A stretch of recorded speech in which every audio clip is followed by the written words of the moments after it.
Hello Shreya. Hello, sir. Good Uh, afternoon. am I clearly audible? Yes, sir. Okay, first tell us about yourself.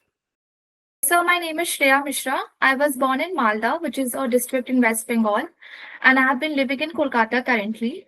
I graduated from the West Bengal National University of Juridical Sciences, Kolkata in 2020. So thereafter, I worked with a law firm for a year till the end of 2021, and since then, I've been preparing for judiciary exams. Okay, Shreya. Suppose you have been selected for the post of judge, and if you Yes, sir. receive a case where your close relative is involved, Yes, sir. how will you handle it? Yes, sir. So, in case a close relative is involved, judicial propriety dictates that I recuse myself from the case. This has also been given under section, so I'm not sure, I think 426, 480. So, I'm not sure of the section, but it's also a provision given under the Code of Criminal Procedure. So in that case, I'll recuse myself. Okay. Do you heard about criminal conspiracy? Yes, sir. What is it? So it is provided under section 120 capital A of the IPC, Indian Penal Code. It says that when two or more persons agree to do an illegal act, an act which is not illegal by illegal means, then the mere fact of such agreement will be punishable as criminal conspiracy. So in this case, if there's just an offense, there's an agreement to commit an offense, then the agreement per se is punishable. But if it's an agreement to commit any illegal act other than an offense, then in that case, any overt act is required for the offense of criminal conspiracy to be applicable. Okay. इसमें भारतीय न्याय संहिता आपने पढ़ा है? पूरा नहीं पढ़ा है, but I'm aware of the certain provisions, sir. Criminal conspiracy के सेक्शन में एक वर्ड को चेंज किया है। क्या Not आपको? aware, sir. No, sir, I'm not aware, sir. I apologize. No problem. आप सपोज करिए कि ए और बी मिलकर कॉन्स्पायर करते हैं किसी सिविल रॉन्ग को करने के लिए, तो क्या सिविल रॉन्ग को करने की कॉन्स्पिरेसी को क्रिमिनल कॉन्स्पिरेसी कहा जा सकता है? So the definition of illegal act, which is given under Section 43 of the Indian Penal Code, includes an offense or any civil wrong as well. But however, in this case, there has to be an agreement and an overt act which has to be done in pursuance of the agreement for the offense of criminal conspiracy to be applicable. Okay, good. Thank you, sir. Okay. How will you deal with a situation where a lawyer misbehaves in your court? Sir, I'm not certain about any legal provisions which might be applicable here. But I think, sir, as a judge, if a lawyer misbehaves, my first instinct would be to ask him to calm down, to ask him what the problem is because of which his behavior is being exhibited, and then try to see if there is a solution which we can come up with amicably to ensure that his grievances are addressed. Because as a rational human being, I'm sure there must be some reasons because of which he's misbehaving in court. If we can work it out amicably, so I think that would be best in the interest of justice as well. Okay, क्या आप contempt का charge लगा सकते हैं? Sir, I don't think so, because contempt would be applicable if a judgment of the court has not been followed or an order of the court has not been followed. But if he misbehaves in court, sir, I think that would not be contempt. अभी दिल्ली में election है। Yes, sir. तो suppose किसी candidate का case आपके court में चल रहा है, Yes, and sir. if he pressurize you for a favorable judgment, then how will you Yes, sir. respond? So a key factor of judiciary is its independence. So in case I'm pressurized to give any certain kind of judgment, so I would take strong action against it.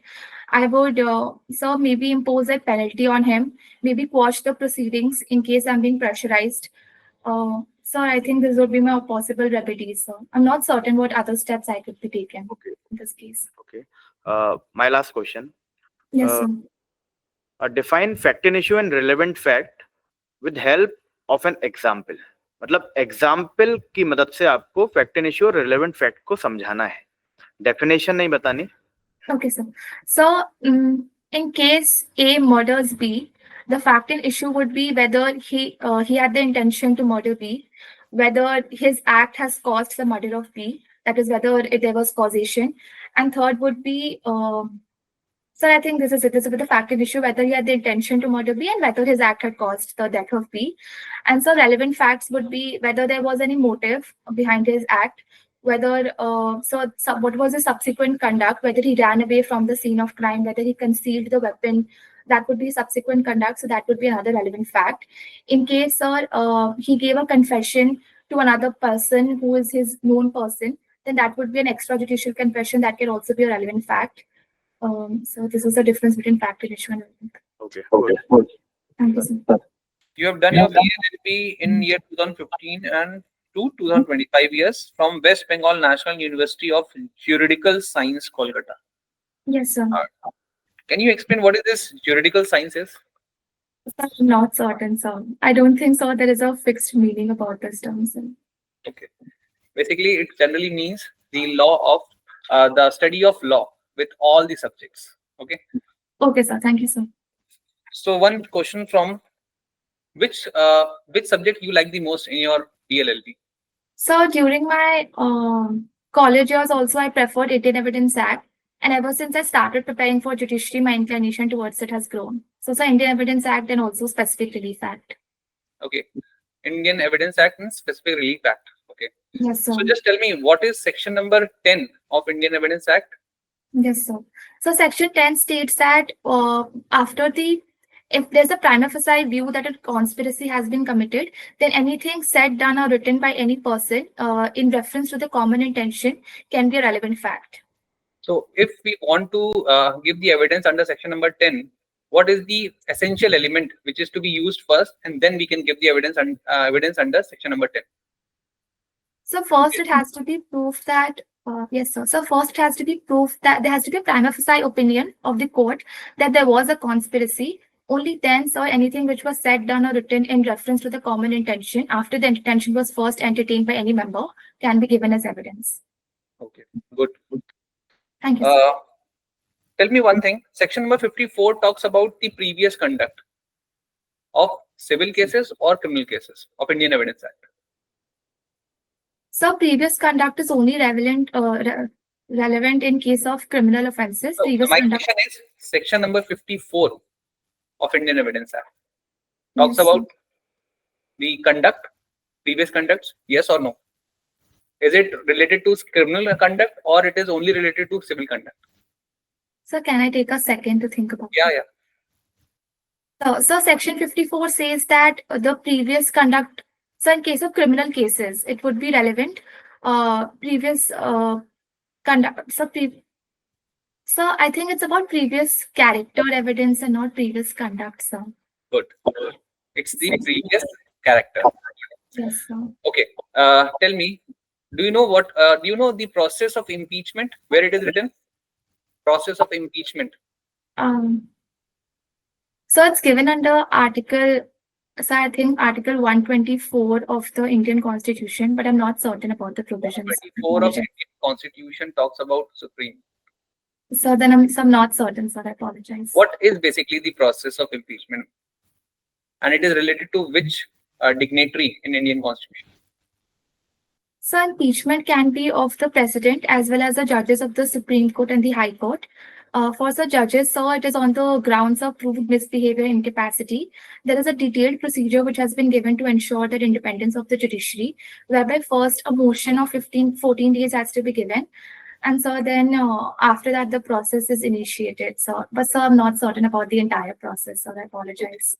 And is there any specific ground for the impeachment of president also? So in case of president, the ground would be if there is any violation of the constitutional provisions.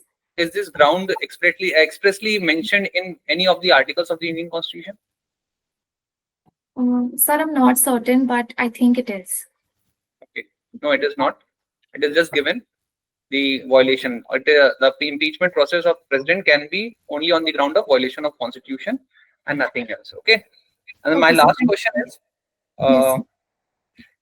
have you heard about the Ram Javaya Kapoor versus State of Punjab case? No, sir, I've not heard of that, sir. Okay. Thank you from my side. Thank you, sir. Hello, Shreya. Yes, sir. As you mentioned in your achievement, you represent your college in the International Commercial Mediation Competition Paris 2020. Yes, sir. So what is the main difference between arbitration and the mediation? Yes, sir. So while both of them are alternative dispute resolution mechanisms, arbitration is an adjudicatory mechanism, whereas mediation is a non-adjudicatory mechanism. In mediation, generally both parties are encouraged to reach an amicable solution with the help of a facilitator, whereas an arbitrator, both parties are adversaries and they submit their evidence to the arbitrator, who is a neutral third party, and he adjudicates upon the dispute and he gives a decision upon it. And who appoint the mediator? So the mediator, so with the introduction of the new Mediation Act, the parties through a mediation agreement can decide upon who will act as the mediator. Okay. So what is the recent development in the Arbitration and Conciliation Act, recent amendment? So as far as I'm aware, the last amendment was in 2019, which was done in the Arbitration and Mediation Act. And so the latest amendment was when conciliation was removed and mediation was introduced. Okay, so in the present scenario, the process of conciliation is not followed by the Indians. No, sir, I don't think so. Okay. You belong to Kolkata. So what is the famous festival of Kolkata? Yes, sir. So the most famous festival here would be Durga Puja, which is generally in the month of October or September or October. So what So is it the is act- significance? So the significance is that it is celebrated to celebrate the homecoming of Lourdes Durga, because it is people think that that is the days on which she comes back home from her in-laws' house. So her homecoming is celebrated. Today is 4th Feb. So did you read the newspaper?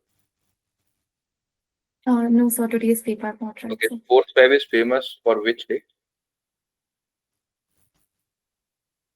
Sir, I apologize. Okay, so who is the ruling party in Delhi? So currently the ruling party is Aam Aadmi Party. Whether you think that if the model code of conduct is applicable, so there is any ruling party? Ruling party still is there, even if the model code of conduct is in place. It's just that there are certain policies that can't be operable when the model code of conduct is in place, or they cannot undertake certain activities. But the government is still in place, sir. So how many Vidhan Sabha seats in Delhi? So 70. Okay. Who is the present Chief Minister of Delhi? Sir, Honorable Miss Atishi. So your favorite subject is Indian Evidence Act and Specific Relief Act. Yes, sir. Okay, so what is the enforcement date of Specific Relief Act? So it is 1st March 1964. And what is the amendment of 2019? So the amendment of 2018, sir. So I'm not aware of any 2019 amendment. Okay. If you go into court against the government for taking the injunctions, so whether it is allowed under a Specific Relief Act or not? Sir, if there is a suit against the government which is instituted after following the process given under Section 80 of CPC, then in that case, so there can be injunctions against the government also. Okay, we will go for the court for taking the permanent injunction on the government constructions. So is it permissible or not? 2018 amendment, a new section has been introduced for infrastructure projects. So if any of the infrastructure projects are there which the government is undertaking, then in that case, our injunction would generally not be given by the court in case it would delay or impede the completion of the project. So what do you mean by infrastructure projects? So projects which have been given under the schedule of the the Specific Relief Act, such as construction of highways or railways or roads, or shipways, or like. Good. What is restitution? Provision of restitution has been given under the Code of Civil Procedure, whereby if through the enforcement of a decree, if certain things have been transferred to the decree holder, and if the appeal has been if the decree has been reversed in appeal, in that case, whatever was transferred to the decree holder will be restored to the judgment debtor. Okay, so whether we see the restitution process in Indian Contract Act also. Yes, sir. Sir, if the agreement is discovered to be void or the contract becomes void, in that case, sir, if the benefit has been given to the other party, that is generally restored. Okay, in which section? Sir, 65 of the Indian Contract Act. Good. Thank you, sir. What is doctrine of frustration? Sir, can you please repeat the question? What is doctrine of frustration? Yes, sir. So, doctrine of frustration has been provided under Section 56, Para 2 of the Indian Contract Act, where if a valid contract was made, but due to any supervening impossibility or illegality, the contract cannot be performed. In that case, the contract becomes frustrated and the parties are discharged from performing their obligations. Okay, what is the main difference between initial voidable contract and subsequent voidable contracts? Yes, sir. So initial voidable contracts is when the consent of any party was taken in violation of free consent, such as if the consent was taken through fraud or undue influence. In that case, the very basis of the contract is voidable, and the party whose consent was so taken can apply for declaring the contract to be annulled. But in case of subsequent voidability, the initial contract was based on all the valid requirements of a contract. However, subsequently, if there is an anticipatory breach or if one party does not allow the other party to perform the contract, in that case, at the option of the other party, the non-defaulting party, the contract becomes voidable and they can sue to get it rescinded. Very good. Thank you, sir. Who will frame the charge in the criminal trial? So in the criminal trial, the court frames the charge. In case of sessions trial, the Court of Sessions will frame the charge. And in case of trial of warrant cases by magistrates, the magistrate will frame the charge. And the charge framing stage comes under the inquiry or under the trial? So the trial commences after the charges are framed. So sir, I think it would come under the inquiry stage. Okay, that's it from my side. Thank you, sir. All Thank the you, sir. Okay, Thank best you, of sir. Thank you, sir.